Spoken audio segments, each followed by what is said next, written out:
Coming to you live from Radio Cayman Studio. For the record. For the record. Hear from your government officials, independents, and the opposition on issues that matter to you. For the record. Engage in an open dialogue between residents and lawmakers. For the record. For the record. Informative, impartial, insightful. This is your talk show. 1-800-534-8255. Your calls, your input. This is For the Record. And now, your host, Orit Connor. Good morning and welcome to For the Record. Today is Monday, the 16th day of April 2018. I trust that everyone had an enjoyable, restful, peaceful weekend. We did have a few intermittent showers here and there on the island over the weekend as well. Welcomed showers, and it looks as if there is a good possibility of us having some more today. I think the weather report indicates 40% chance of showers today, or 60 today and maybe 40 tonight, something like that. So we certainly look forward to that. Those of you who were on island for a weekend, many things going on. I believe that there was the Deputy Governor's 5K walk run held in Cayman Brac yesterday. We had our Feed Our Future 100-mile charter ride yesterday as well. That started at Papagayos at 5 o'clock yesterday morning. Slow group start, well, we were supposed to start at 5, started a little bit after 5. The slow group started about 20 minutes ahead of the faster group. Over 85 persons registered, pretty low compared to, I think, last year. We probably had more, but there's so many things going on in the Cayman Islands these days.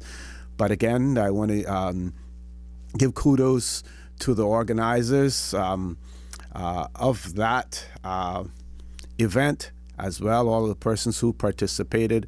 Also, I know some of you, including myself, having some sore muscles this morning.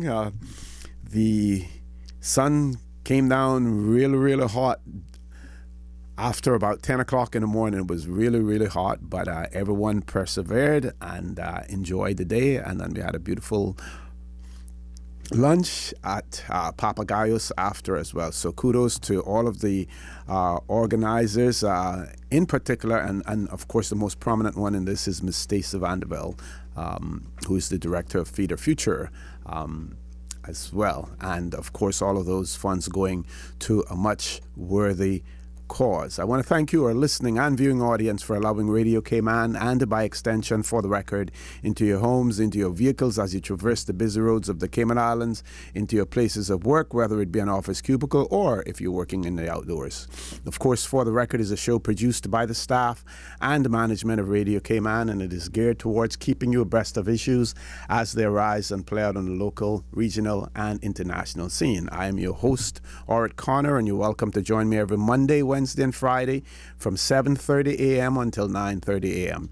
Our phone lines are always open. There is always someone there waiting to take your calls. Normally, it is that beautiful radio voice of Miss Susan Watson. You can call us on our toll-free number provided courtesy of Flo. That toll-free number is 1-800-534-8255. You can also call us on 949-8037 and 949-6990. Of course, if you don't like to talk on the telephone, you can email us at For the Record. That is one word, For the Record, at candw.ky. And in addition to that, we have a WhatsApp number. That number is 925-3261. We encourage you to send us a text message or leave us a voice note. If you leave a voice note, that voice note will be played live during the course of the show as well. Today, we're going to have a full studio with us. And of course, it is Monday, so it is the day that we have assigned for the government to come on the show. And it is my pleasure to have in the studio with me this morning. We have about 6 individuals. Most prominent among them, of course, we have the Honorable Tara Rivers, who is the Minister responsible for financial services and home affairs. At some point in time, we will also have the Chief Officer, Dr. Dax Basdale, with us. We have in the studio currently Deputy Chief Officer in the Ministry, Ms. Catherine Dinsple Powell. We also have Mr. Julian Lewis, who is the Director in the Department of Public Safety Communications. We also have with us the Deputy Director, Communications and Operations of Hazard Management, Cayman Islands, Mr. Lee Madison, and the Communications Technology Officer, Mr. Mark Ross. I'm going to say good morning to everyone, and then I'm going to give each of you an opportunity to introduce yourselves again, because I'm sure that our listening audience, all of those that I reeled off my tongue there, will not remember all of those. So, Minister, good morning. Welcome back to For the Record. It is nice to see you. Good morning, and thank you for having us. And we promise to our listening audience there will not be a pop quiz at the end of the session to make sure that everybody knows who is who in the studio. But certainly it is my pleasure to be here with Minister with responsibility, as you said, for financial services and home affairs. And I think the plan today is to discuss in at least the first hour, and some if need be, the very exciting happenings on the home affairs front, and in particular as it relates to the upgrade of our communication system. I'm sure that the public is well aware that the communication system that we have in place now is well over a decade old, if not older than that. And so we were at a critical point in time where it was necessary to do some major upgrades in order to increase the interoperability of the various frontline responders.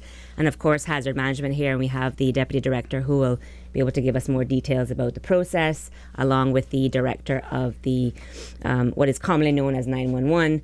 They're really the kind of technical experts, of course, along with the assistant in the very able Mark Ross here from Hazard Management. From the technical side, any questions people may have, I certainly will defer it to them. And Catherine here is the Deputy Director, Deputy Chief Officer in the Ministry with specific responsibility for home affairs. So she would be the one in the kind of policy area that oversees what is happening. So just from a 8,000 mile view perspective, from the government's view, we certainly see,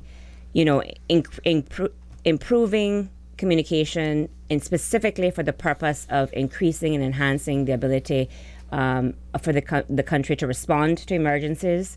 It leads, to safety, crime strategy, etc. These are the priorities of the government, and so we were very keen to ensure that we moved this process forward when we took office. And so with that, we can get into a bit more details about that, but I will allow the individuals now to kind of go through and say who they are, what they do, and we can circle back to some specific questions. Certainly. Let's continue with you, Lee. Good morning, everyone. I'm primarily responsible for the radio system. And when I started with government, that's all I did. I've digested into a few more different things now. But it's quite a good time to do this. The technology that we have currently is completely outdated. It's very hard to support. Parts availability is difficult. And an actual radio system, the infrastructure is designed for 10 years. I think a prime example of how old it is it runs Windows 2000, and the hard drives are 20 gig SCSI drives, which you can no longer get very easily. So we're quite excited that this is happening now. Good morning, Ms. Catherine. How are you? I'm well, Mr. Osei. Thank you so much for having us this morning. I'm happy to be here with my team from Hazard Management and Department of Public Safety Communications, and with Minister Rivers. We were very heartened when Minister Rivers and her government provided us with the funding to be able to proceed with this project. I think there has been the acknowledgement that it was something that was of a critical nature. And certainly our goal since receiving the funding has been to progress it as quickly as possible. And I think we can talk a little bit later on about where things are at the moment and what things are looking like in terms of final delivery. And again, I think it is about making sure that we're preparing for the technological needs not just currently, but some of the forward-facing needs as well that will enable us to leverage increases and improvements in technology as we move forward.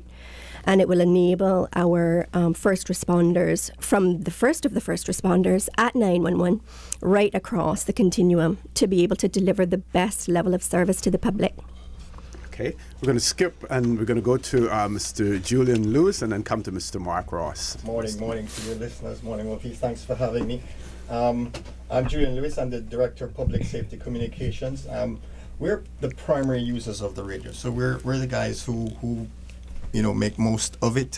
We give most of the fault reporting, all of the pros and cons to Lee and his team. So I think us being on board with the future proofing and providing the high technology advancements that the radio system is going to provide is a good idea. So we've partnered with Hazard Management Cayman Islands for quite a few years, and I think the minister and ministry decided that this year we were to really get involved in the next phase of this radio program, this radio development. So from that standpoint, 911, Department of Public Safety Communications, decided that we would be all in with Lee and his team with the new radio.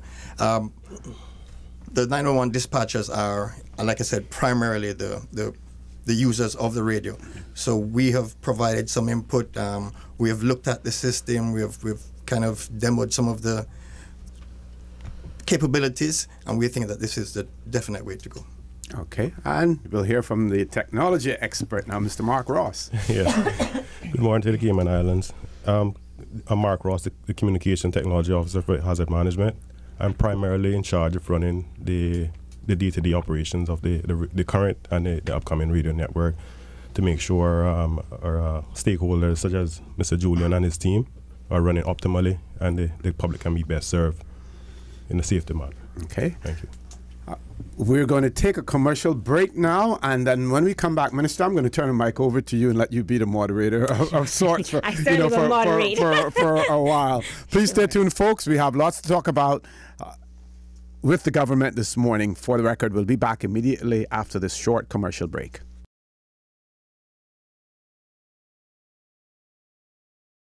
Good morning and welcome back to For the Record. It is my pleasure to have in the studio with me this morning Minister of Financial Services and Home Affairs, the Honorable Tara Rivers, and her team this morning.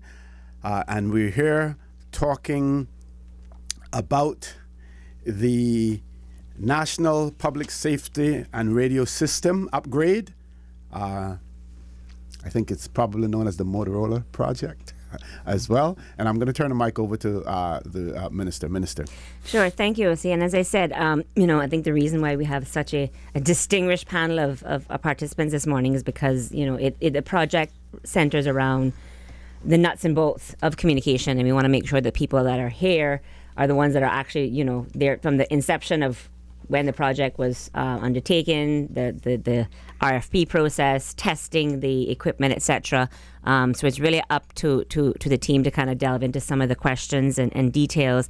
And I think obviously, as the government and as a representative for the government, that was really keen to ensure that we secured the funding to move this forward. I'm very happy that as a government we did see and to be quite honest, this is a project that we had recognized as being necessary from the last administration, and for whatever reason we are where we are today with where we are, but we certainly are moving this forward. We have specifically earmarked budget to ensure that this can be carried out, and now the team has been tasked to make sure that they actually do carry out the project and make sure the installation goes as we expect, to improve and enhance our ability, as I said, to respond to emergencies, to make sure the various agencies, and I'm hoping through the conversation we can talk about all the different agencies, the frontline responders, as we refer to, who would be having access and benefiting from this system, even though we only have the representatives from 911 and hazard management in the room. It does cut across many different of our government agencies, and certainly, as I said, from my perspective, the idea that now we will have the additional sites, and I just want to mention, some of the additional sites that will be brought online with this new technology being West Bay, Frank Sound and west end of Cayman Brac, which including the existing sites of Gun Bay, Northward, Radio Cayman, Cayman Brac, and Little Cayman. We now have the ability to have the kind of full complement throughout the three Cayman Islands to ensure that we do have, as I said, the appropriate technology in place to address the issues and concerns. And obviously, as the representative for the District of West Bay South in particular, the fact that we are now making sure that we are addressing some of these kind of known areas of concerns in West Bay when it comes to communication is something that I'm very happy to see coming to fruition. So with that, I think I will turn it over, and I'll turn it over to Deputy Chief Officer, who can now kind of determine who is best to respond and give us the overview about how the project advanced since the green light was given with respect to the funding and where we are to date. And as I said, covering off some of the important technological aspects, but also dispelling some of the chatter that may not necessarily be accurate in cyberspace about what the project is versus what it isn't. And I think it would also be good for our listening and viewing audience to get a perspective in terms of where we're coming from. Correct. And I think as just setting the stage, I understand that the system that we have in place now has been in place since 2003. So that gives you some timeline perspective. We're now 2008, and I'm sure many people in this generation don't even know what Windows 2000 is, much less how to operate the system. But I think that's a very good perspective, and we'd love to make sure that we cover that off in today's discussion as well. Ms. Catherine. Thank you so much. Well, knowing that the existing system is running on 15 years old, obviously with the aging out of that equipment, there are ongoing support and maintenance issues. I think that Mr. Mark and Mr. Lee have both been pushed to the boundaries of their capability in terms of being able to pull out all the stops and keep the existing system going. And I think it was with the foresight of the government that the decision was taken to make the necessary change at this time so that we didn't find ourselves in a situation where we had a critical technical failure. I think Mr. Lee, obviously having been involved in this project for quite some time and obviously being very intimately familiar, as is Mr. Mark, with the current system, can speak perhaps a little bit more to some of the issues potentially that we've been facing and just maybe how difficult it has been to maintain the current level of service that we have in order to ensure that all of the responders, police, fire, 911, immigration, customs, the prison service, that everyone across the board has still been able to deliver the level of service to the public in spite of some of those challenges. And then we'll also be able to speak to how the implementation of the new system will address not only those challenges, but also be able to give us new features that we haven't had before. Okay. And I noticed that, you've continued with Motorola, and I'd like for you to also explain the benefits of continuing with what you have as opposed to, starting from scratch with something new again. Lee? So the history of the project is, as we know, the old system is very hard to maintain now and very difficult to get parts for. So I think it was 3 or 4 years ago we started looking at replacing it. We put out a, not a tender, a request for... RFP? Yeah, the RFP. And we had about 8 different proposals come in. We looked at those, but that was really only to get an idea of what the technology was. We finally got permission to do a full RFP, and we only had 3 people come back on that, and they're all Motorola with 3 different technologies. The main public safety technologies are P25 and Tetra. Tetra is much more European-centric. It's a good technology, but it takes a lot more infrastructure to cover an area. By going with the P25 system, we're able to keep some existing equipment. The infrastructure is almost 100% replaced. They call this a forklift upgrade. You bring a forklift in to take out the old gear and a forklift to bring in the new gear. It's currently, I think the current system is something like about 8 or 9 racks of equipment at the main site. This will be 2. It's gone very software centric now, and any upgrades we need to do is just licensing. One of the things that was on the internet was that it's old technology. It's the current technology still in use as P25. There is a phase 2.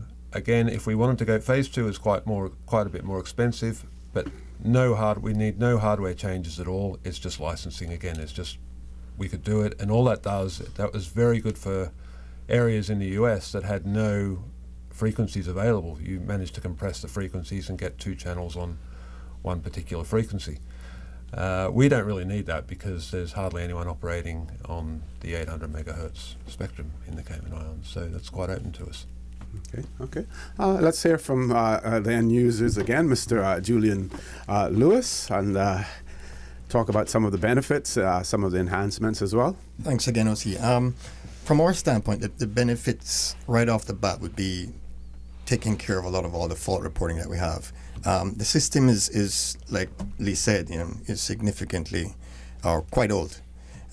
So we end up reaching out to Lee and his team, especially Mark, to do a lot of troubleshooting, what we call band-aiding at odd hours, really odd hours.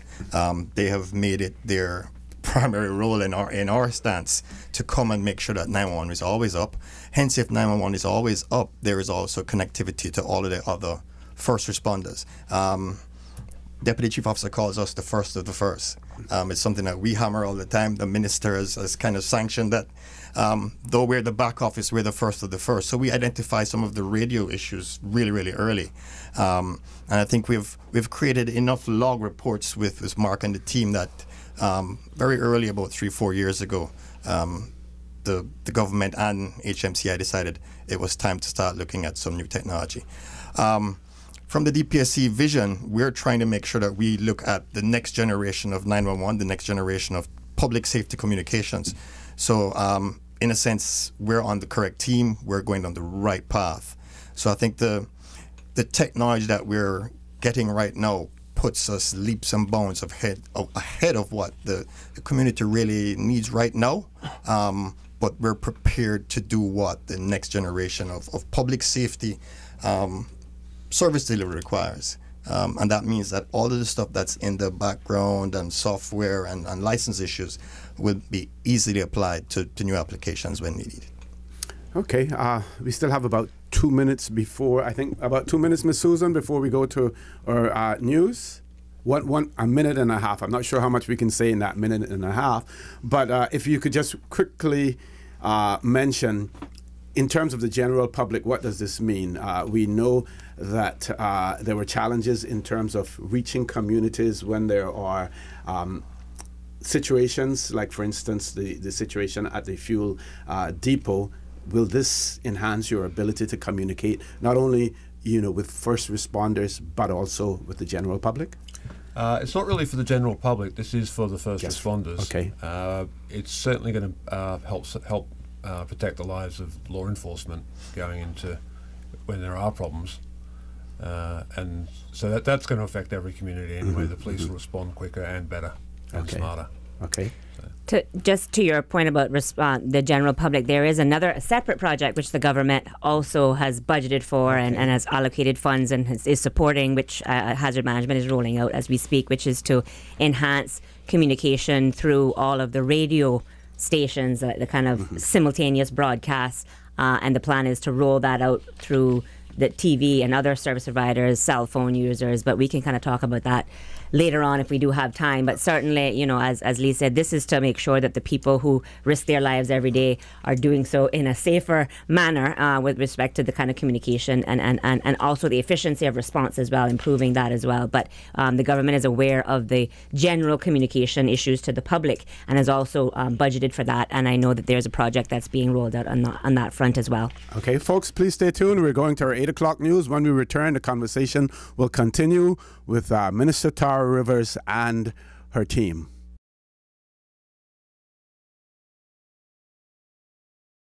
Good morning and welcome back to For the Record. I want to remind you of who we have in the studio with us this morning. We have the Honorable Tara Rivers, Minister of Financial Services and Home Affairs. We have the Deputy Chief Officer in the Ministry, Ms. Catherine Dinspel-Powell. We also have with us the Director in the Department of Public Safety and Communications, Mr. Julian Lewis. We also have the Deputy Director of Communications Operations Hazard Management, Cayman, Mr. Lee Madison, and we have also Mr. Mark Ross, the Communications Technology Officer. I want to remind our listening audience as well that our phone lines are open if you want to call in, if you have any questions in relation to what we're talking about, which is the Motorola project and the system upgrade to our communications technology, mainly for first responders, but there are also other aspects of the system as well. Or you can call us on our toll-free number provided courtesy of Flow. That toll-free number is 1-800-534-8255. You can also call us on 949-8037 and 949-6990. You can email us at fortherecord, one word, fortherecord at candw.ky. WhatsApp us at 925-3261. And my WhatsApp number as well, those of you who know it, 9160135. One of our listeners has said, have we discussed the issue of upgrade of the traffic cameras and the current cameras and whether or not what we currently have are fit for purpose or need to be upgraded as well. So that is one of the questions that we have. Also, I'm going to throw the mic back over to Minister Tara Rivers. Thank you, Osina. I thank that listener for the question. The short answer is no, we haven't actually discussed that aspect of the CCTV program. Today's program thus far has been focused on the public safety radio system, but certainly just for that listener's benefit and also for the wider public, the government has allocated a budget for some of the critical CCTV upgrades in this year's budget, with the understanding that process will continue in a phased manner as well. And I'll ask the Director of Public Safety Communications to kind of speak very briefly to that particular question, and then we can go back to talking in more detail about the radio safety project that we are rolling out as we speak. Sure, Mr. Lewis. Sure, thanks, Minister. Thanks, OC, for the question. And that is correct. I can confirm that the government has allocated budget for it, the CCTV upgrade. So we're going to be upgrading most of our critical hardware infrastructure and some of the edge technology. The cameras are fit for purpose. They've done very well. Needless to say, we're 5 or 6 years into that project. And as you know, technology changes, excuse me, very, very quickly. So we're in a phase now where we need to upgrade the edge hardware. Government has graciously provided funding for it, and the head-end equipment, which is the bulk of the processing and the video management system. So from a public safety standpoint, the CCTV, the national CCTV project is being addressed. We are definitely going to upgrade that technology. That also goes hand in hand with the radio project, because some of the applications can be brought into national CCTV from the radio project. I think Lee and Mark will speak about some of the technologies that can integrate very easily using the radio bandwidth and stuff like that. But we're definitely looking at upgrading that technology. Okay. Can we talk now about some of the features, capabilities of the new system as well? Do we want to get into that area? Sure. I think that would tie in nicely. Absolutely, yeah. I think one of the big enhancements is all the radios, including the handhelds, have GPS in them. So when an officer presses his emergency button, that will instantly send his location, and will come up on the screen, flashing bright red on a map of where he is. And that can happen if he's apprehending someone. He can't talk on the radio. He just presses the button, and Julian's guys will know where he is and can send help. We can also, this will update all the time anyway. They can call them. They can ping the radio and see where it is, which helps for a lost radio. And that's going to be rolled out to all the public safety groups. The fire service is actually getting special radios that are built for the fire service. They're called a extreme version of the general radios. They're brightly coloured. They are waterproof. The marine unit as well, and we've been talking about, well, we haven't talked today, but Coast Guard is getting talked about. We'll be able to see where their boats are. 911 will know where their boats are for probably 30 or 40 miles offshore. They'll be able to see them up on a map, and so for search and rescue, that's a huge advantage. The extra towers will provide the coverage that we need. We know there's dead spots. Part of that was you've only got to look at when the original radio system was put in, you've only got to look at the 7-mile corridor, how much construction work has gone on there and new buildings, and that's really what blocked all the signal to West Bay and caused the problems there. There's future enhancements can be done. It's all software driven. They call this one future proof. So any enhancements, it's just software. It's all, again, like I said, software licenses. We can do more add-ons. There are cameras that can, police cameras that they wear on their uniforms, which we're seeing in the US now, which some like, some don't like, but it's quite good accountability and records. We have 2 of those on loan that we will be issuing the traffic department to do a trial with and see how they go. Okay. Now, we're seeing more and more in this day and age about data breaches and everything else. Can we talk something about the security of the system as well? Every radio, well, all the public safety radios will have an encryption in them, so they should be okay. And the system is really not sitting on the internet as such, so it shouldn't be accessible by anyone. One of the other enhancements we've got actually is for very senior people, we can virtually put a radio on their cell phone, and they can join into it, like the police commissioner or something like that, who doesn't need to carry a big bulky radio. If a major incident's taking place, he can use his cell phone and connect into the system. Okay. Minister, I know that the public's going to be curious about costs as well. Of course, and they want to know about monies. and as they should be. I mean, it's certainly, we are the kind of stewards of the public purse, and it is certainly something that I, went in discussion with my team and saying, listen, you need to convince me, and then I in turn have to then ensure the public understands that there is value for money in this as well as all projects.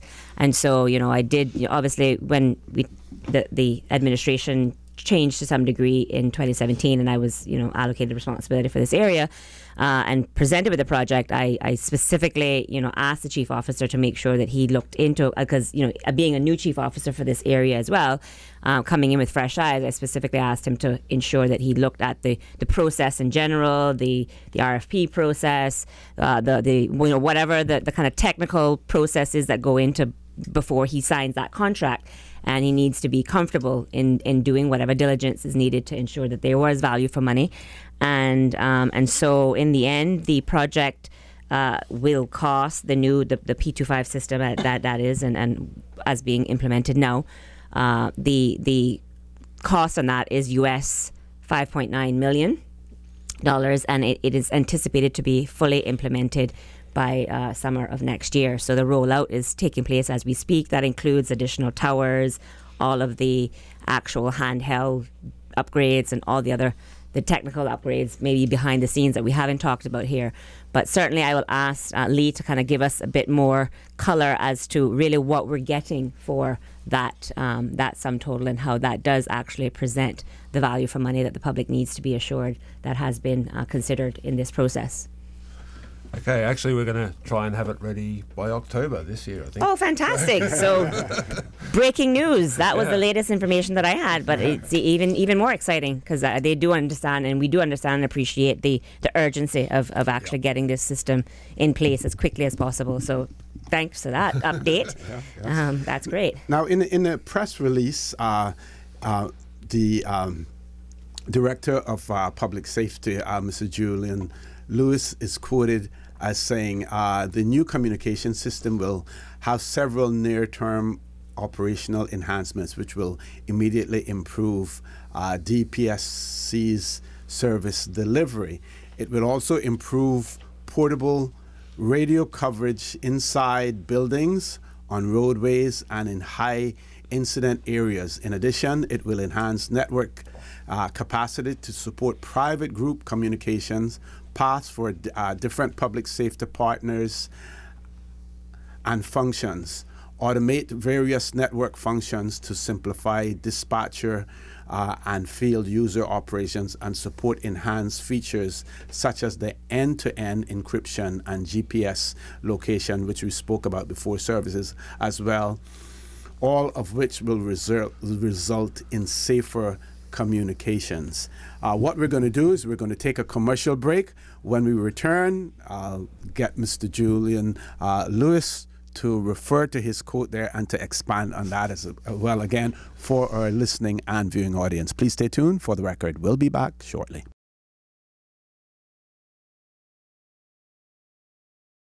Good morning and welcome back to For the Record. It's my pleasure to have in the studio with me this morning Honorable Tara Rivers and her team, and we're discussing the radio system upgrade.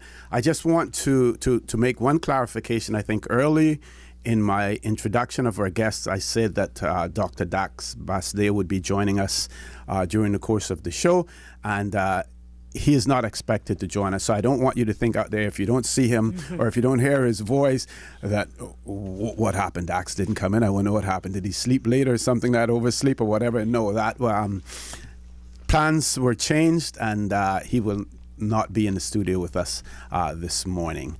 Mr. Lewis, coming back to you, sir. Yes, sir.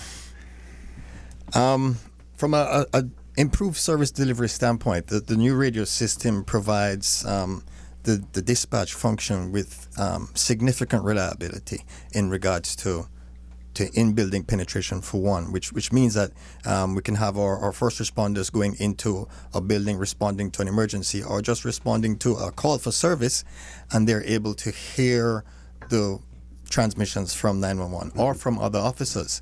The system, I wouldn't say has been plagued with it, but it has issues with not just coverage, but its penetration of certain types of buildings and certain areas. And this is something that happens as the hardware and the system gets older. So we know we needed to change it. Mark and Lee and their team have done everything to keep it going, but it's time to upgrade to the next generation of technology. I'm not sure if Minister has mentioned this yet, but we have kind of amalgamated our fire service dispatch, not the fire service dispatch with 911. The intention from the ministry side and to the deputy chief officer and chief officer was to kind of improve that service delivery of the fire appliance. The fire guys do really, really well, but what we wanted to do was help them dispatch seamlessly, with less issues on their end, so they focus on what they need to do. So ministry and the team decided, let's do something that we've been talking about for a long time. And the project is well on its way. It's almost in its completion phase. I would say it's in its completion phase. I mean, many props to my team at DPSC that championed the project. But we're just doing evaluations now and to see how it's going forward, really in its initial phase. But I think it's going to be a keeper. From a radio standpoint, the delivery of that new radio system kind of ensures that 911 speaks straight to the fire appliances, as opposed to have to call a fire control room to get a secondary relay to the fire guys. So that improves the service delivery.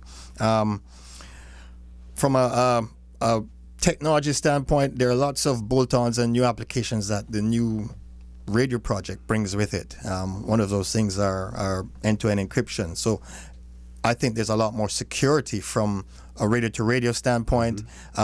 Growing up in a technology environment, I was one of the guys who always tried to listen to the first responders, always trying to find a way to get into public safety transmissions. The system kind of negates a lot of that. Okay. This system has a really robust security feature in it. I'm not saying it's going to go away, but I think we're doing really, really well from a security standpoint. How we manage that is left to Lee and his team to keep the encryptions up, keep the select few on a particular group. Some of the other features, I think Mark and Lee can delve into them a lot more, but there's a feature that allows 911 to send private messages to particular responders. So if there's a security concern or there's an environmental concern, a 911 telecommunicator can actually send a specific message to a radio saying this is what you need to do, or tell everybody else to turn their radios down, because what we have found is sometimes they go into environments, different officers have different radio levels up, and it's difficult to come off your dispatch and to call via telephone when a dispatcher or a telecommunicator just send a message to that radio saying tell everybody to turn their radios down. So those are some of the things that make that delivery of service a lot more seamless, a lot more beneficial to the first responders, not just law enforcement, but to everybody. Okay, Lee, you want to add to that? So there's two ways to do that, of course. They can actually do a private voice call to a radio, or they can send similar to an SMS message, like with the cell phones at the moment. Very, very similar to that. They'll be able to send traffic stops, licensing information via SMS to a radio screen, rather than the officer have to sit there and write it down. He can have it right in front of him and do it that way. And if he's following through, obviously he has to write it down. But so that's one way of doing things. Most of all the different bolt-ons that can come, the radio system will integrate with the 911 system, with the CAD, which it's never done before. There's also a logging recorder, a master logging recorder for 911. Their current one is rather antique and hard to use. They're getting the state-of-the-art. The very latest software actually came out in January, I believe, and we're getting that version of the logging recorder. Yep. Okay. So, We have another question. Someone was curious to know how will a potential power outage affect the communication system?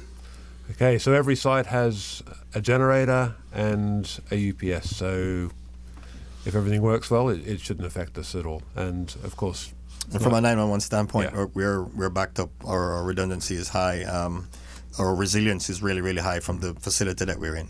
Okay. I want to hear from Mr. Ross, Mark Ross, again, and to find out his excitement about these enhancements to the system. I know earlier in the introductions, you're the one who's always looking to, patch here and there to get things going. How enthusiastic are you about this new system, or enhanced system? Sorry. Very, very much so, Mr. Connor. The challenges that I face day to day in the current network is really it can be real challenging. So with the new system coming online, it'll make my life and eventually it'll make my life easier, and eventually that will carry over to the end user, and also benefit the public as a whole. Mm-hmm. So all of the new features that are coming online, I'm really happy about. The GPS functionality, the man-down functionality, end-to-end data with the users. These are things that I'm waiting fervently for it to come out. Great. Can we go on and talk about the improved coverage for additional sites as well? I think that may have been mentioned somewhere along the line. Can we expand on that somewhat? do you want to answer that, Mark?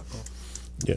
Well, yeah, we're expanding to 3 additional sites, as was spoke about. The additional site in the BRAC, one in West Bay, and one also in Frankstown. The Frankstown one in particularly will cover a number of known dead spots that can affect the coverage and the safety of the general public. The BRAC, the BRAC additional site is going to be installed at the west end. Mm-hmm. Yeah. Yep. And that will also enhance the sister islands as well from a safety standpoint. Okay. So, yeah. I think the West Bay one's very important because it's a large population centre. Mm-hmm. Mm-hmm. And the coverage there has gone quite bad. So, yeah, the coverage there is not very good at the moment at all. There's a lot of dead spots in West Bay, and I think that's a critical one that we're going to get running. So, needless to say, I was very, very keen to ensure that we address that particular issue because, of course, the whole purpose, and again, taking the kind of step back and looking at the policy steer for why we're doing what we're doing is to increase, first of all, the first responders' ability to ensure, to enhance, and to promote public safety in the community. But also then, secondary, but which goes hand in hand with that, is to increase efficiencies amongst the users of the system within the individual agencies, but across agencies as well. And so we've talked about today some of the enhancements that not just the technology and the new system will bring to being able to increase that interoperability as we are so keen to ensure, but also some of the other kind of tangential projects that have started and are going along to support that, working collaboratively across the agencies. And as the Director of Public Safety Communications just mentioned, the fact that, and again, this was a project that I certainly sanction and the government supports from the beginning of this administration in June of 2017, when I had the meeting with the department or the departments, was to look at how we can improve the services of the dispatch for fire, in particular, working closer with the Department of Public Safety. And I'm glad to hear that we are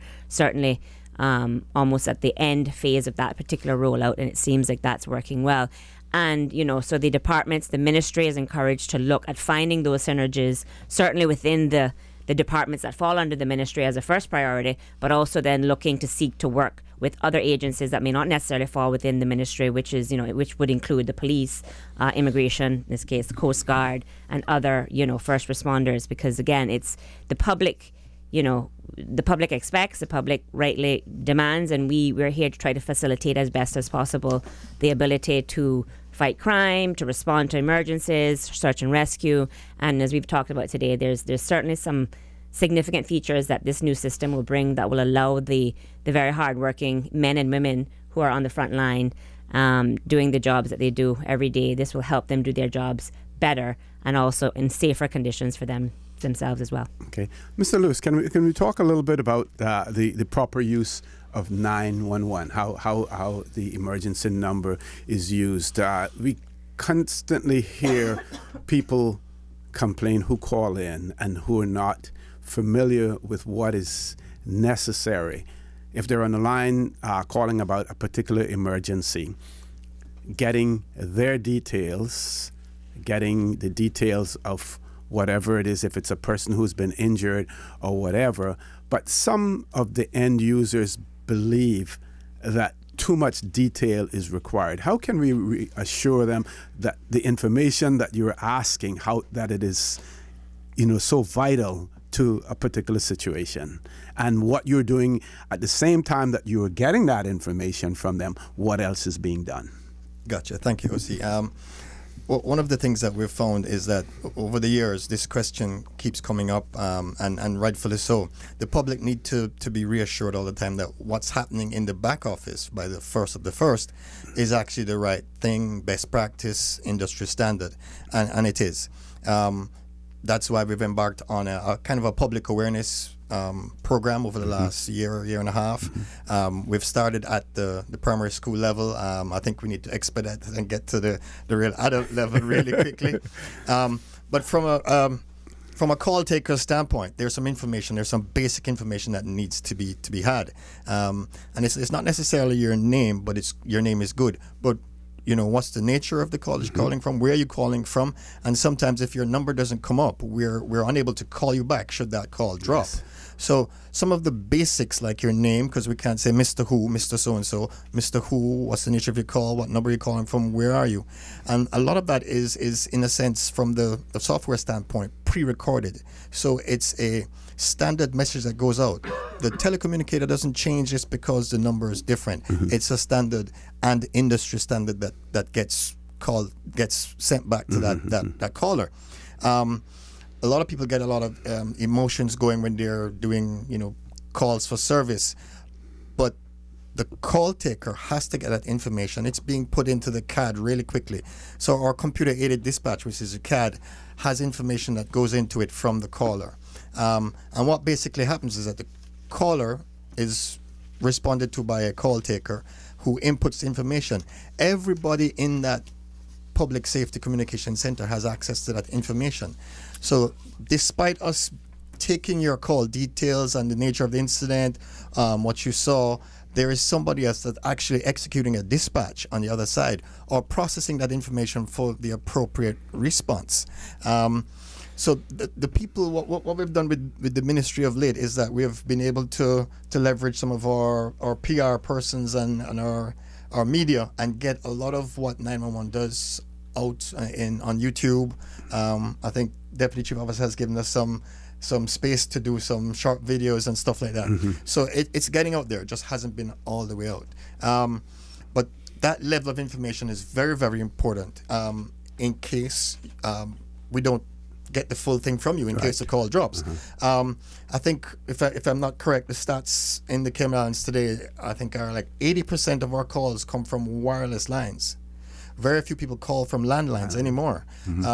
So the database that would give us your location is not always linked to 911 like a landline database. So we have to get where you are. Yes. And sometimes we need to get what did you see, depending on the nature of the call for service. So I think from a bottom line, bear with the call taker because your information is being processed.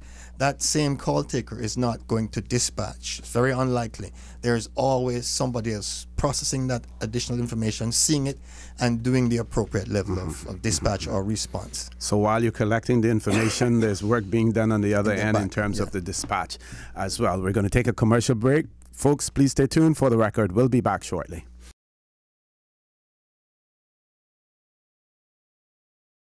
Good morning and welcome back to For the Record.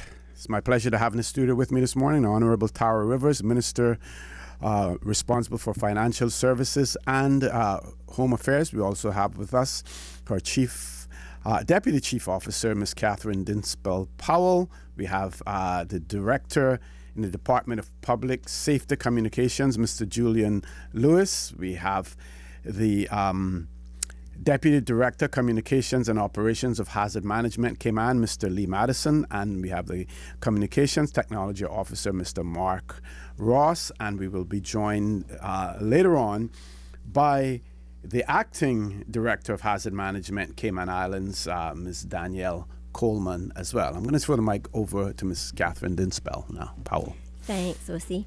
I'm going to let Lee talk a little bit about next steps for sort of that completion of the radio system upgrade. But I think I just wanted to say overall that, I think this is a really good example of a multi-agency project, multi-agency collaboration, the overall thrust of which is to improve our technological capability. And ultimately to ensure that the level of service delivery that we provide to the public that we serve is of the highest standard. And I think in terms of ensuring value for money, the money that we're spending on this upgrade at this time is going to give us the foundation to do future advancements at a much better cost because, as Lee's mentioned, everything now is software driven, involves licensing, and obviously those costs are much less than doing actual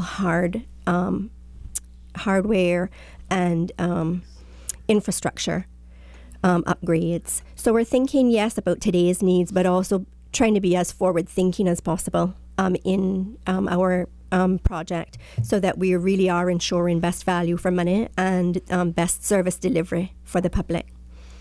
Lee, you can talk a little bit more about some of the deadlines. One thing we didn't touch on was the number of other agencies that are coming on board, like Public Works, DOE, or Environment. Environmental Health will come on board. Immigration, Customs, the airport uses the current radio system, so they will all be changing over to the new system when we get that going. And then you'll have a new entrance when we get the Coast Guard as well up and going. Yes, right? that's correct. Yes, yeah. There's already been some discussion with them of how they're going to do search and rescue, and the system is absolutely geared up for that sort of thing. The timelines is the equipment is on a boat at the moment. It left New York last Monday, so it should be delivered. 2 containers should be delivered in the coming weeks. Motorola are geared to send their installations down, their teams down, and we will begin with the main site, which is now going to be currently it's under the radar station at the airport. We will be moving out of there, and it will go in the computer services data room it's so small now that it'll fit very easily. And we'll start implementing the sites. The actual changeover and system testing is set for October, and I think October 17th is the sign-off date that's planned at the moment. If we can push that up further, if we can push hard on it, we will do it earlier. Okay. Yeah, no, again, exciting news, breaking news. The timeline has, further accelerated than when we first had this discussion. And just want to say thank you to the team that's working very hard on kind of spearheading this project, but also for all the agencies working, as was stressed here, collaboratively to make sure that we make this a success, not just from a project management perspective, but ultimately for the benefit of the community and the benefit of the country as a whole. And that's really the policy driving all of this, all the decisions taken, all the budget that's been allocated, and of course all the work that very hard work that's going on both here as well as when the team traveled overseas to actually look and test the equipment before I guess the final sign off was given.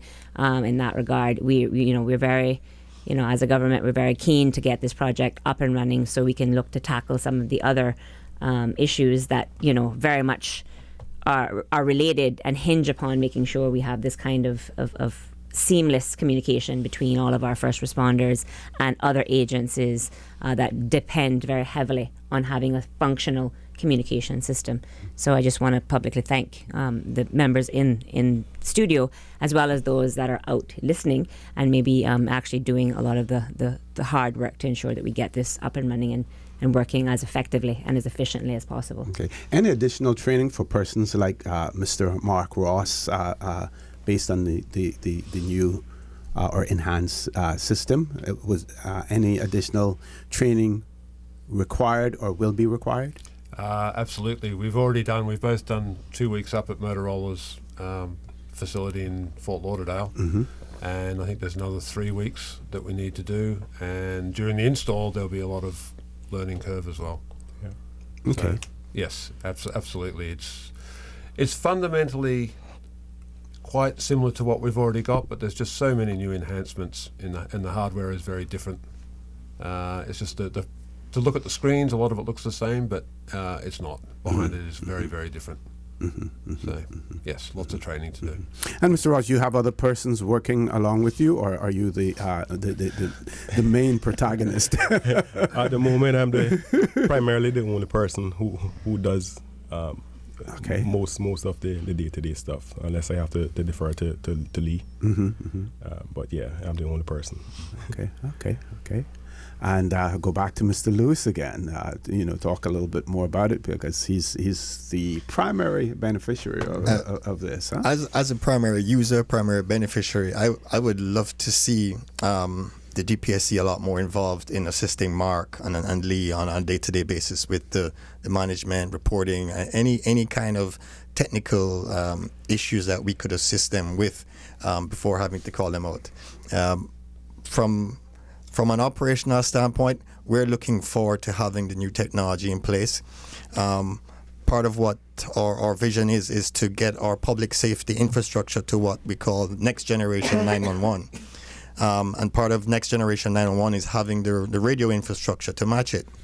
So I think we've done a really, really good step in the right direction, getting a really robust radio infrastructure that can handle next generation 911 when the time comes.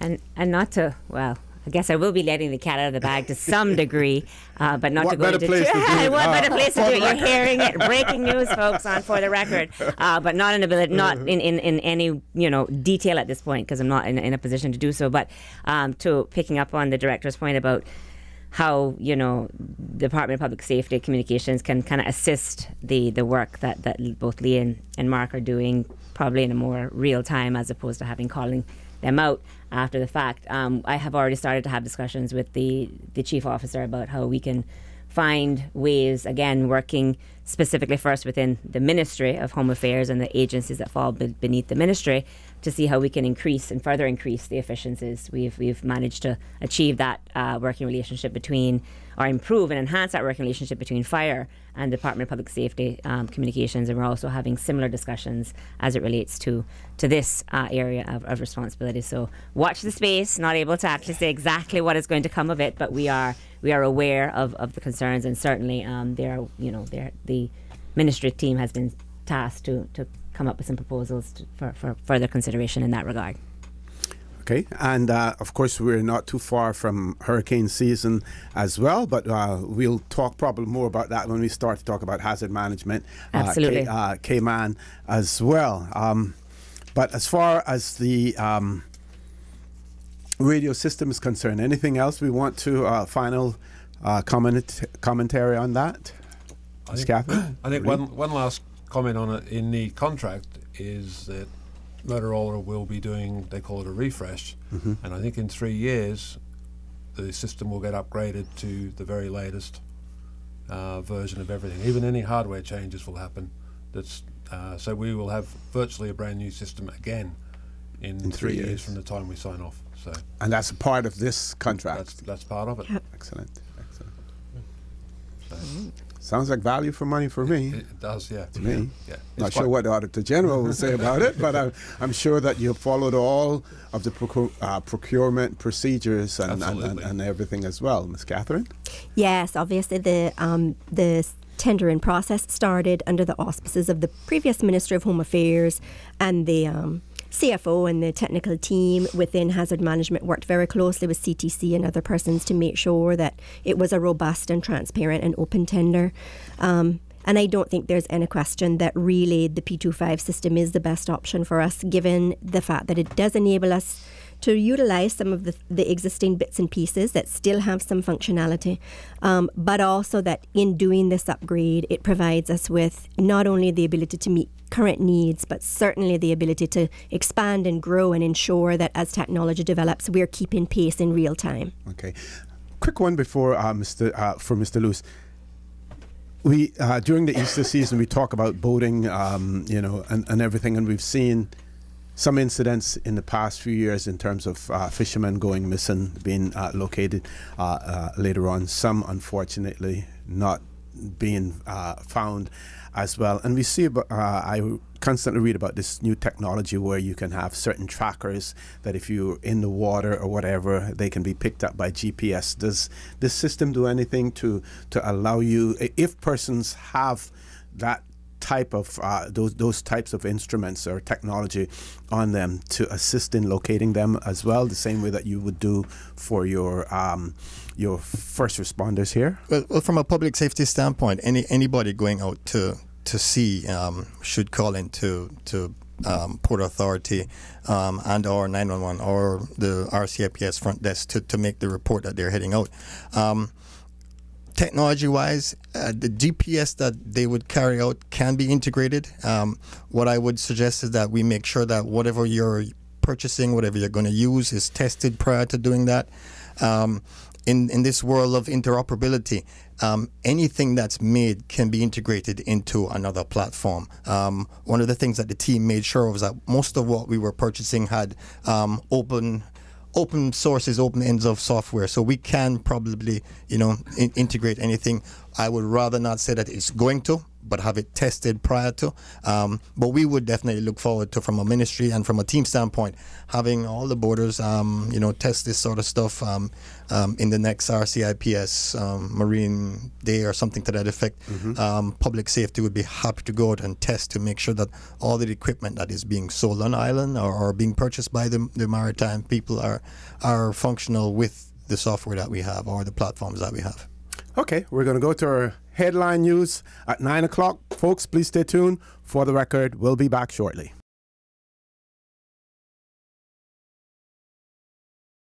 Good morning and welcome back to For the Record. We have performed a little shuffle in the studio.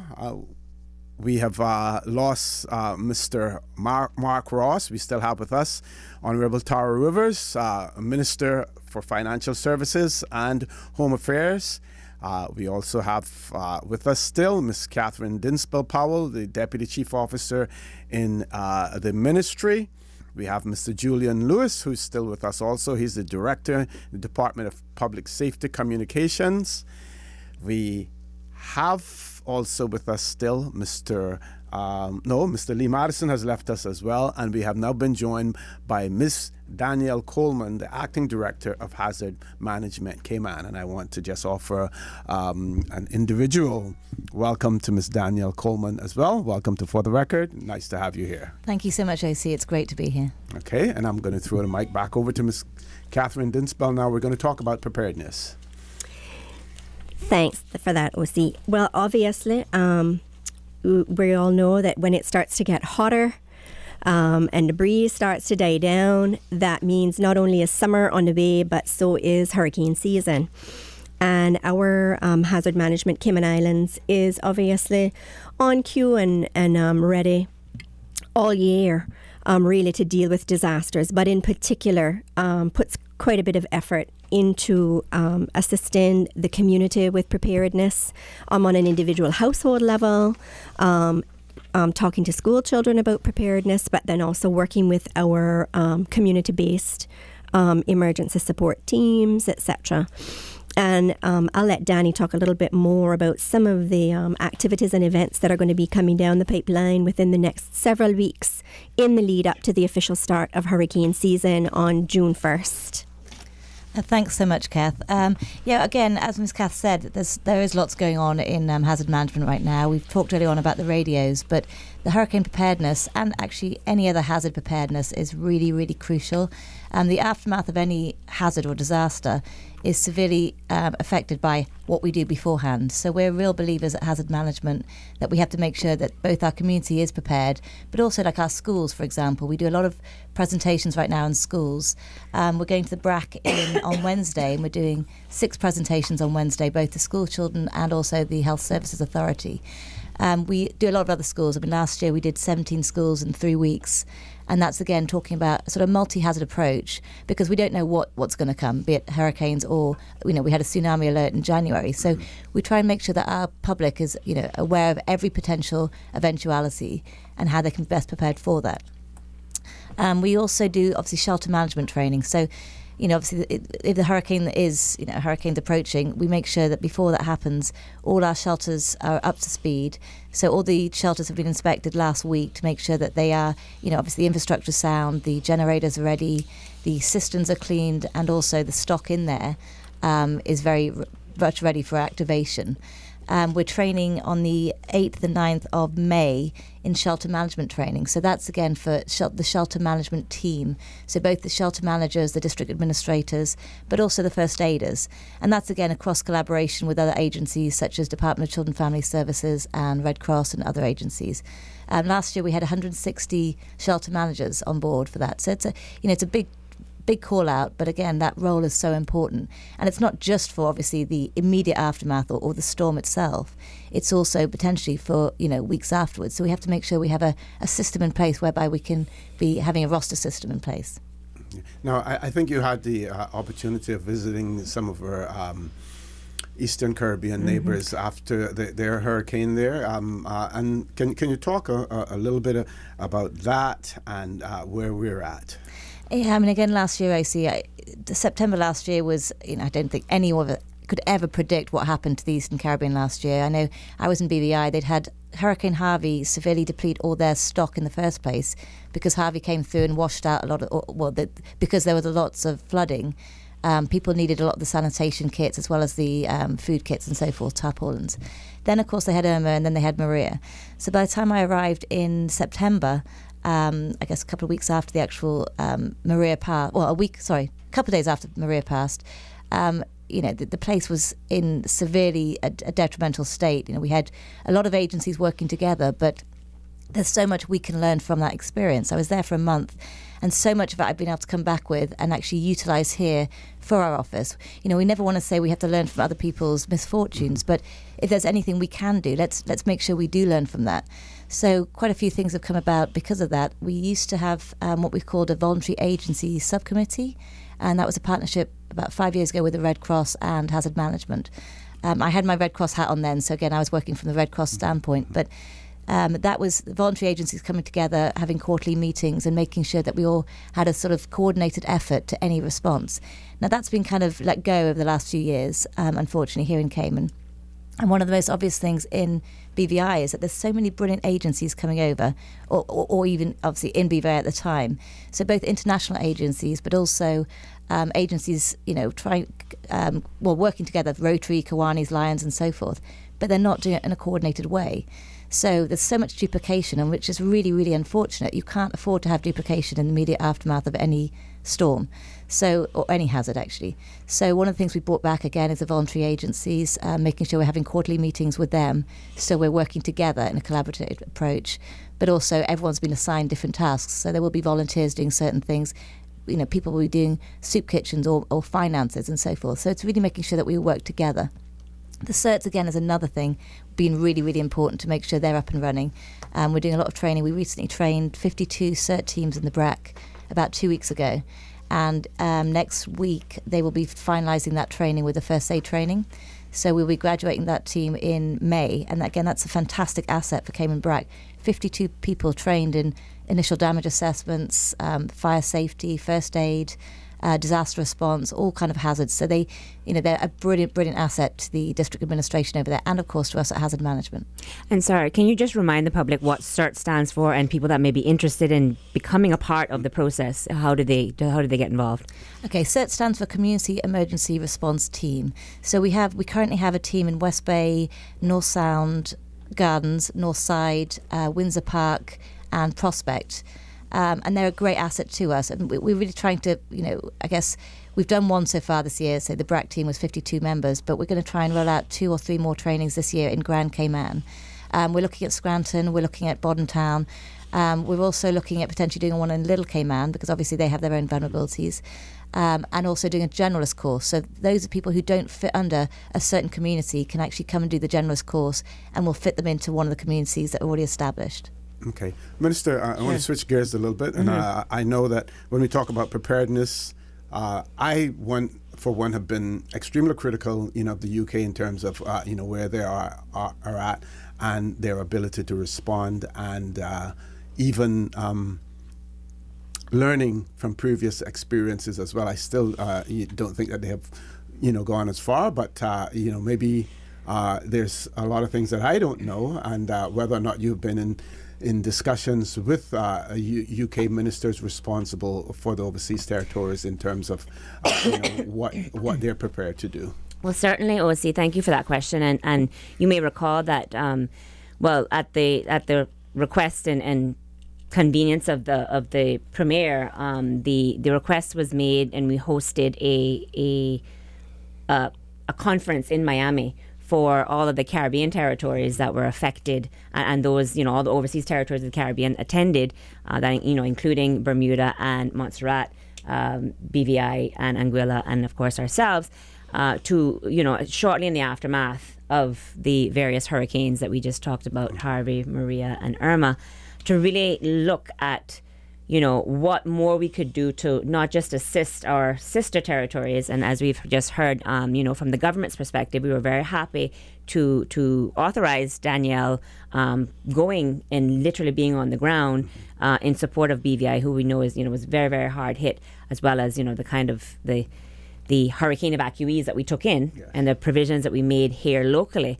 Cayman, definitely, we stepped up to the plate, and we did all that we could do to support BVI, Anguilla, TCI through the helicopter use and everything.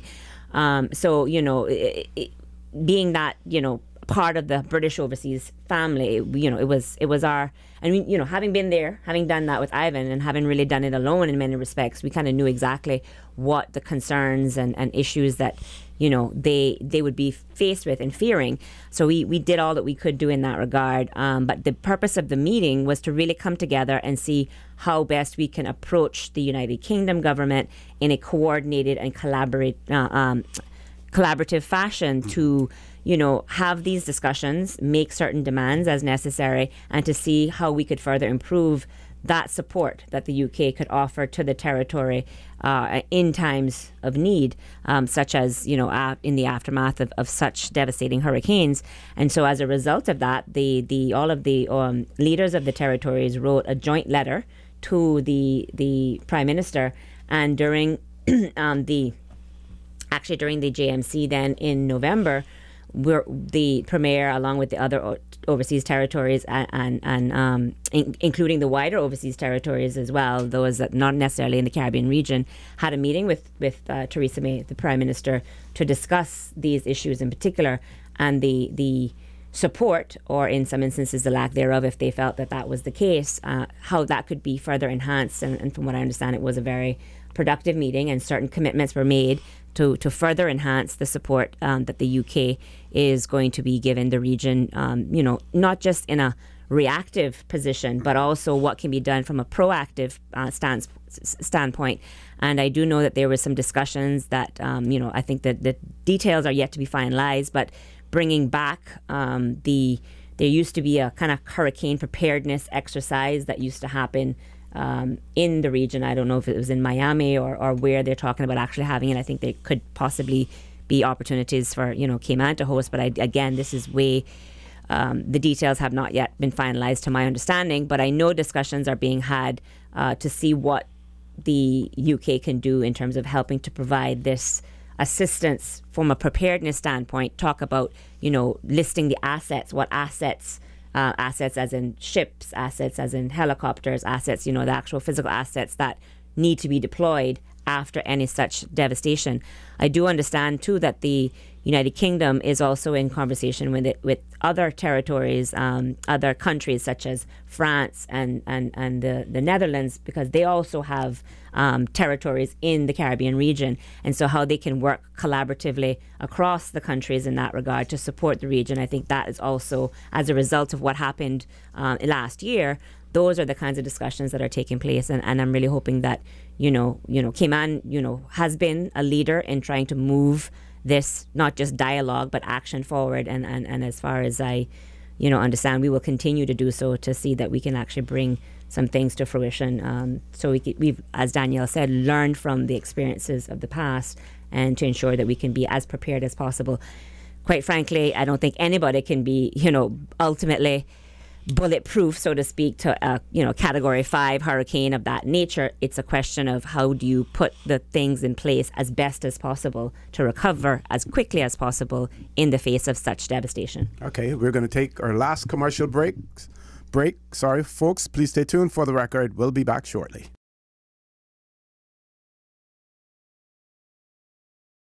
Good morning and welcome back to For the Record. We're on the last segment of our show this morning. Unfortunately, if you haven't called in already, and we haven't had any calls, but we've had some messages, we're going to close the phone lines off now because we want to touch on a very important subject, and certainly 15 minutes is not enough time for us to do that, but we're going to talk a little bit about the emergency notification system and anything else that is extremely important to our guests here this morning. I'm going to throw the mic over to Ms. Catherine Dinsbill-Powell. Thanks, Osi. There was some mention briefly earlier in the show about the National Emergency Notification System, and that is another project that we've received the support of the government to go ahead with. And so phase 1 started, I think we signed the contract and got that going in December of last year. And that involves radio interrupt. And so in the event of a sudden onset event, for example, like a tsunami or an earthquake, what it does is it gives, using the current technology, and it'll again be strengthened by the technology improvements that we're doing, but it gives us the ability to issue an early warning to the public through radio interrupt. And what that means is that any radio program that is going on can essentially be hijacked in order to issue a warning to the public and let them know that there is a sudden onset event coming. It is supported in the legislation, in the Disaster Preparedness and National Disaster Preparedness, and Hazard Management Law. So the provisions are there for it. It is supported by the governor and the deputy governor, who chairs, I believe, the executive committee. And at this point, all of the radio stakeholders across the island have come on board and agreed to be a part of it. So I think the first installation took place here at Radio Cayman about 2 weeks ago. I think this week we're online to roll it out to another 2 radio stations. And I would imagine that slowly, within quick succession, everybody else will be getting on board. So that's something that we're obviously very heartened about. We did have the opportunity to test it, I think. For the tsunami exercise, we tested it for that, and it worked very well. And that was a couple of weeks ago. So, and there are 3 phases. I think the next phase would move to using similar capability through television stations. And then I think the third phase looks at the opportunity to use all forms of technology to do similar, issue similar bulletins, essentially. And I think there are 2 places that they can be issued. They can be issued through 911 and also directly by Hazard Management using Radio Cayman, I think, as a master station. So again, this is another one of those multi-agency collaborative projects, the focus of which is really to enhance public safety, which is again one of the government's main priorities for this year. Okay. I'm going to ask Mr. Julian Lewis if he has anything to add to that, and then we'll go over to Ms. Coleman. Sorry, thanks, OC. Just adding to what Deputy Chief Officer said, we're in a phase of providing more efficient services to the public. So part of what we're looking at is next generation 911, next generation public safety. And all of what we've spoken about today in the program fall into line with how we deliver the highest quality of service to the Cayman community. And that means that our next gen public safety platforms must be cutting edge. And I think all of what we're spoken about today, and the mass distribution, the radio system, the hardware refreshes for 911 and public safety are all part of delivering that high quality service. Okay, Ms. Coleman? Going back to the ENS, it's we are looking at loads of different approaches, as Ms. Kath said. It's so important to make sure that every single person in Cayman is getting that message through some means. Now, obviously, some people will be listening to radios, some people will listen to TVs. But what about people in East End who might not have a TV or a phone or whatever? So we're making sure that those notifications will be able to reach every single person in Cayman, and that's obviously a big job, but we're always open to suggestions if anyone has any. Okay, I think someone had a question off air in relation to how do we alert people and let them know that it is a genuine situation as opposed to, some fake or false alert. False news. Yes. Again, we would always say to people, if you're going to see something on Facebook, for example, make sure it's from a verifiable source. Do not be looking at sources that you know are just gossip pages. So obviously looking at HMCI website is a really good one, social media pages for hazard management, because everything that we put out ourselves is obviously verified, and we're making sure it's coming from the source that we know it's correct information. Okay. I'm going to come back to you, Ms. Catherine, as the Deputy Chief Officer, give you an opportunity for some closing comments, and then, of course, the Minister has the last say. Perfect. Well, I think just piggybacking on what Danny said, certainly through the emergency notification system that's been put in place, there will only be messages coming from authorized personnel. And depending on the scenario, those authorizations those messages actually have to be sanctioned by either the governor or the deputy governor, depending on the situation. So certainly any message coming through that means the public can rely on as being something that is verified to be factual. And again, I think as a fallback, obviously hazard management's social media and other pages are sort of the official source of any of that kind of information.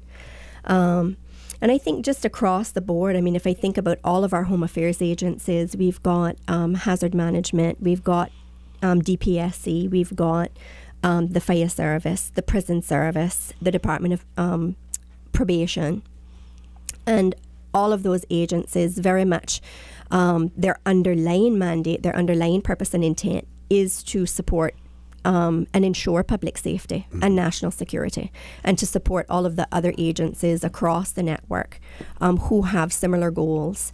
And certainly in doing so, we want to make the lives of everyone in the Cayman Islands as best as they can possibly be. And we want people to be as safe as they can possibly be. So this type of investment in infrastructure, in technology, in best standards and acknowledged best practices are some of the things that our agencies are doing on a day-to-day basis to ensure that the Caymanian public is getting the best service possible. Okay. Minister. Sure. Thank you, OC, first of all, for having us. I thought this was a very, very useful discussion to have for the public to be aware of all the work that is going on. And I think it's certainly an area that, we've learned from our own personal experiences here in the Cayman Islands. We've had, the ability to learn from experiences that our sister territories have had in the region as well, most recently. And certainly, from a government's perspective, we are absolutely committed to trying to address some of the critical issues related to enhancing the experience and the perception of public safety as well. I think because that is so important for people to feel that they're safe in their communities and that they have agencies, both from a government as well as non-government organizations. We heard about the need to kind of have that working collaboration between the public sector, private sector, and non-governmental sector to ensure, again, best delivery of service. We are committed to supporting that. From a policy perspective, but also from a financial perspective. We've budgeted significant, increases in this year's budget to address some of these lingering issues, which, we are aware that, have reached critical stage at this point. We do understand that, as the discussions evolve about the phase 2 and phase 3 even of some of these projects, it will require additional support and additional funding. But again, the team is well aware that, I am looking for the proposals. They need to be stress tested to some degree. I mean, don't just come with pie in the sky type, proposals, and because there is not an infinite source of money. I'm just putting that out there. But no, certainly, I mean, this is not nothing new. They've heard this. They've heard this kind of speak before. But certainly, I think that we've demonstrated that as a government we're willing to support, and certainly as minister, I'm willing to fight for whatever budget that is necessary in order to address the concerns that have been expressed to me and the solutions that have been put forward that we know that are reasonable, that are effective, and of course offers value for money for the community. But I think one of the themes that's rang throughout the entire discussion here today, from both the looking at the radio public safety system in great detail to the more broader look at preparedness, disaster preparedness, and just responsiveness, is the need to continue to work together efficiently, to work together effectively, and to work together cooperatively. And that is certainly the ethos that has been communicated to all of to the ministry, to the departments that fall under the ministry. Even from the budgeting perspective, we know, there's lots of issues with respect to budgeting for outputs versus outcome. And I said, listen, you all will have to do whatever paperwork you have to do. But when you present the budget to me, I need to know what are the goals we're trying to achieve. And so the budget process itself was very much outcome driven in terms of these are what we're expecting to deliver, and this is how all the agencies fit in.